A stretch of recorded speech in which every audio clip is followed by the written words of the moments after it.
What's going on, bottom line viewers? It's Mitch here, back with another week of NFL Best Bets, this time for week 7 of the 2022 NFL season. In this video, my favorite over-unders for week 7 of the 2022 NFL season. But before I give you my favorite totals of the week, allow me to introduce you to my new favorite way of having some action on the NFL, and it's through Underdog Fantasy's Pick'em Parlays. These Pick'em Parlays are so much fun.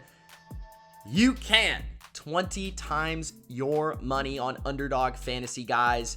When you sign up, use the promo code BLV, and they will double your first deposit up to $100.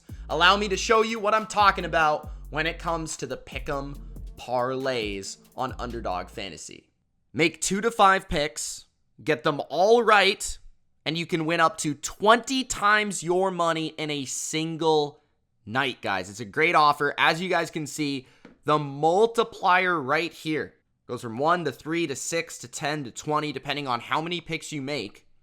And then there's also the insurance tab, which allows you to make 3 out of 4 picks, 4 out of 5 picks, and still win some money on Underdog Fantasy's Pick'ems. Right now, their offer is double your first deposit up to $100 using the promo code BLV. So when you sign up, use that promo code BLV. So my Pick'em Parlay for Thursday Night Football, I have Alvin Kamara over 64.5 rushing yards. Mark Ingram under 26.5 rushing yards. Will Lutz to kick more than 1.5 field goals. Kyler Murray under 1.5 passing touchdowns. And Zach Ertz over 48.5 receiving yards. Those are my picks. It's that simple. If I wanted 20 times my money, I simply put in the amount that I want to bet. And as you guys can see, the payout comes to 20 times. So 10 would be 200, 100 would be 2,000, etc. As you guys can see. Insurance would be, if I want to bet 10, it's 10 times with 5 picks. So I can only win 4 out of 5 and still win a good amount of money. So either way you play it, it's up to you. Rather go big or go home, or play it a little bit safer. We're going to go big or go home. I'm just going to put $10 on this pick'em, and we're going to have the potential to win $200. There it is. My pick'em parlay for week number 7 of the 2022 NFL season. Let me know what yours is this week in the comment section below. My first over-under pick for week number 7 is Thursday Night Football, the New Orleans Saints and Arizona Cardinals under 44.5. It could possibly also be 44. Don't get scared. Bet the under. Now, I don't usually give you Thursday night games. You know this. Usually because of the unpredictability of Thursday Night Football. But one thing that has been predictable about Thursday Night Football is the unders. Low-scoring games. And it has to do with a lot of different reasons. Football this year is just not scoring as many points across the board in the NFL. Teams are not scoring touchdowns. Teams are not taking field goals when they're offered to them on a silver platter. They're just not scoring the same amount of points. And then we have Thursday Night Football. The factors that go into a short week. A lack of preparation from the coaches. A lack of preparation from the players. A lack of recovery from the players. A lack of desire to be playing in the middle of a week. Usually not the biggest game on the schedule. So you look at a Thursday Night Football contest between the Saints and the Cardinals, sure, both teams need to win this game. But both teams have questions when it comes to their offense. The Saints have been scoring points, but they don't even know who their quarterback is going to be. So how can you prepare in a short week for possibly having Andy Dalton, who would be injured playing in this game, Jameis Winston, who would be coming back from injury playing in this game, or a tight end Taysom Hill playing in this game, which would also have a much different game plan from, let's say, Andy Dalton. So you rather have an injured veteran quarterback or you have a tight end at quarterback. So that's first and foremost. The Saints also have injuries across their offense. Michael Thomas is injured. Jarvis Landry is injured. They also have Andrus Peat, one of their starting guards, injured. They have injuries everywhere. Now, Chris Olave is coming back. They still got Elvin Kamara. There are pieces, but I look at this Saints offense and I feel they're facing right now what is an underrated Cardinals defense that did a pretty good job against a good Seahawks offense and Geno Smith, who's been playing red hot. And against Andy Dalton, if he is going to be the starter, the Cardinals' way of playing defense, which is usually to blitz and make these quarterbacks uncomfortable, it really does fare well. Because Andy Dalton's a pocket guy. He's not moving anywhere. If you disrupt his timing, he is going to be thrown off and he's going to throw interceptions. He's just not going to be as effective or efficient, especially if he is injured. So I could see the Cardinals' traditional defensive game plan having a good one in this game. They've also got really athletic linebackers and safeties who can shoot the run game and make life challenging for this new Taysom Hill attack of the Saints. So I like the Cardinals' defense in this matchup, especially with the Saints having injuries to their receiving core. On the other side, the Cardinals have been really slow out of the gates in the first half. They have not been able to score. They have not been good under Cliff Kingsbury's script. And now they're missing their most effective receiver, Marquise Brown. Hollywood Brown is out long-term for this team. And they plug in D-Hop. So yes, DeAndre Hopkins is back. You would say if this is DeAndre Hopkins of old, this is an upgrade. But it's a guy that's going to be playing his first NFL action of the season. He might not be used to the conditioning that they need, especially at his age, to be playing a ton of snaps. He is not quite the burner that Marquise Brown is or the speedster that Marquise Brown is. So they lose that speed element to the receiving core that they had. A lot of what the Cardinals have been limited to is that short intermediate range of passing this season. And D-Hop doesn't really change that for me. Their running game has been limited. Their offensive line has injuries everywhere. Kyler Murray was sacked 6 times against the Seattle Seahawks, who are the second worst defense in football, really, other than the Detroit Lions. I just don't think the Cardinals offense is preparing well, scripting things well, game planning well, and they're not playing well. They're not executing. And Kyler is just plain overrated, not worth the contract. So I got the under 44.5. It meets a trend. It meets my eyeball test. I think it's a great bet on Thursday night. My second over-under play for week number 7 is the Tampa Bay Buccaneers, Carolina Panthers under 40.5. Little bit confused as to why this is over 40 for the total. Tampa Bay has not been looking good on offense, and it's mostly not to do with what they do within the 20s. That was kind of a lot there, but they can move the ball within the 20s for the most part. They have not been able to execute in the red zone. They have not been able to turn 3s into 7s. That's where they're struggling. They have not been able to execute in short yardage. I do think the Bucs get somewhat back on track here, but it's not like they're playing a slouch. They're not playing a bad defense in Carolina.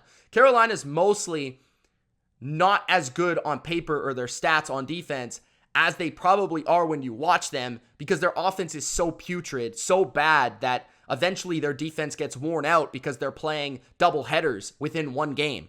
So the Carolina Panthers defense gets worn out, but early on, they fare well. They've got a lot of athletes. They've got a lot of speed. They can cover in the back end. They've got a pretty good scheme, and they can rush the passer a bit, especially, which could make Brady potentially a bit uncomfortable.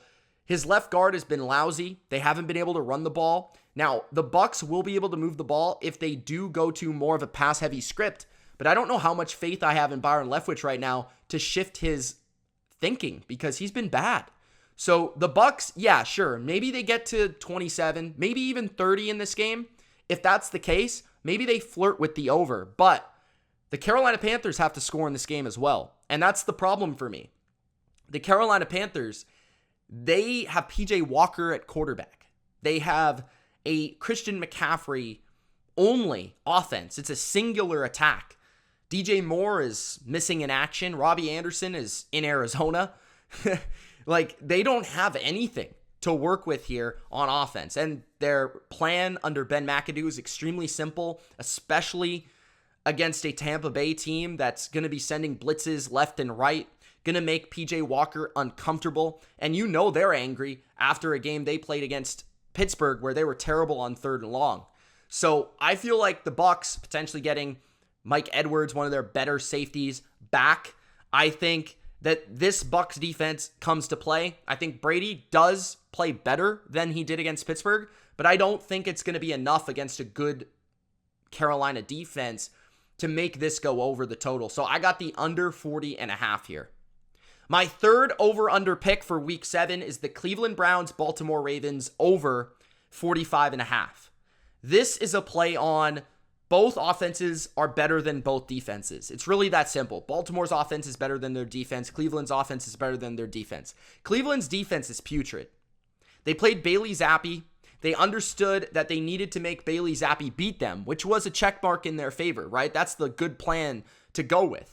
Because the Lions, they kind of allowed the Patriots to do whatever they wanted. Run the ball, pass the ball, do whatever you want, Bailey Zappi. Well, the Cleveland Browns said, we're not going to do that. He's a rookie quarterback. We're going to stack the box. We're going to play the run. You know, Ramondre Stevenson's not going to beat us. He did on one play. But other than that, you know, they stopped the run. The problem was they couldn't cover the Patriots. Like bombs left and right, all over the place. Bailey Zappi's throwing for 300 yards. Wide open receivers, left and right, middle. And it's just too easy for any quarterback.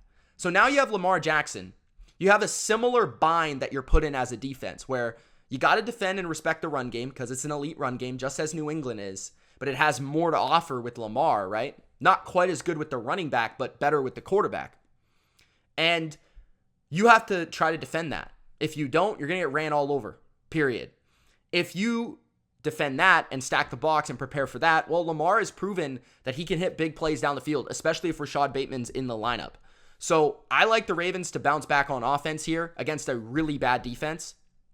Ronnie Stanley is also back at left tackle, which should help prepare and protect for Lamar against Myles Garrett.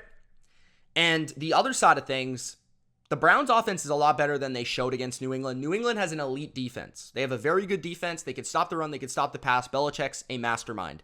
The Ravens do not. The Ravens defense is average at best. They do not have a great pass rush. I think the Browns can really dictate the line of scrimmage here. I think that Amari Cooper, Donovan Peoples-Jones, David Njoku, these guys can make enough plays to put up enough points in the passing game.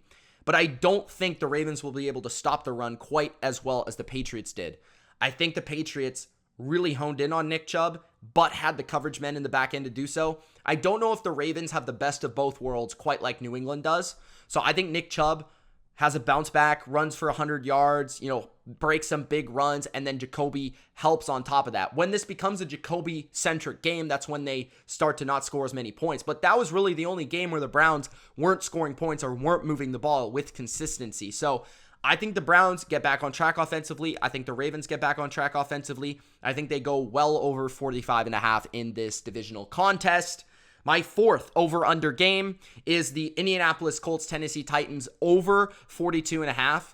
I like Indianapolis and where they're at offensively after last week against Jacksonville. I thought Jacksonville would really, really give a tough time to Matt Ryan. I thought they would get a better pass rush. Well, it just so happens that after that Broncos game, Frank Reich went back to the drawing board. Frank Reich looked at the matchup. Frank Reich saw his offensive line getting beat on, especially at left tackle. He adjusted some things. He made their offense more quick pass, less run-oriented, less, down in distance, kind of put into some bad third downs, and allowed Matt Ryan to get comfortable and confident. And that's where he's at right now. And I think Indy can do the same thing to Tennessee. Spread them out, shred them. Michael Pittman, Alec Pierce, the running backs, the tight ends. I feel like Indianapolis can do what they did against Jacksonville, and that's put up somewhere over 20, 24, maybe even 27 in this game. And Tennessee has proven they can run the football in Indianapolis, has proven that they can move the football in Indianapolis recent years, and this staff and this defense. And I saw what Jacksonville did to Indy, which was run the ball really well. And Trevor Lawrence had a lot of easy throws to work with because of that and what Travis Etienne was doing. The same thing could be said about the Titans. When you don't stop Derrick Henry, they're going to run it down your throat, and then eventually they're going to hit you with play action from Ryan Tannehill. So I like the Titans, the way they start games, to surge, and the Colts have to match, which leads to a higher scoring game than expected, over 42.5. My fifth and final total bet, over-under bet, is the Monday Night Football game, pairing with the Patriots. I know it doesn't really make sense that I like the Patriots to cover because it's 8 or 9 points, but it's still under double digits, so I still like the Patriots. But the under 39.5, and I'm going to keep it real simple. I don't know if the Chicago Bears are going to score more than 10 points, and I'm being, I think, nice. Chicago, they can run the ball a bit. They do statistically have a good running game, but we saw they couldn't really run it against Washington. They haven't been able to run it as well in recent weeks. Minnesota. I feel like teams have figured out the Justin Fields experience. He's going to look for his first read. If it's not wide open, if he has to make a throw with anticipation or timing, he's not going to throw it. If it's not wide open, he's going to run.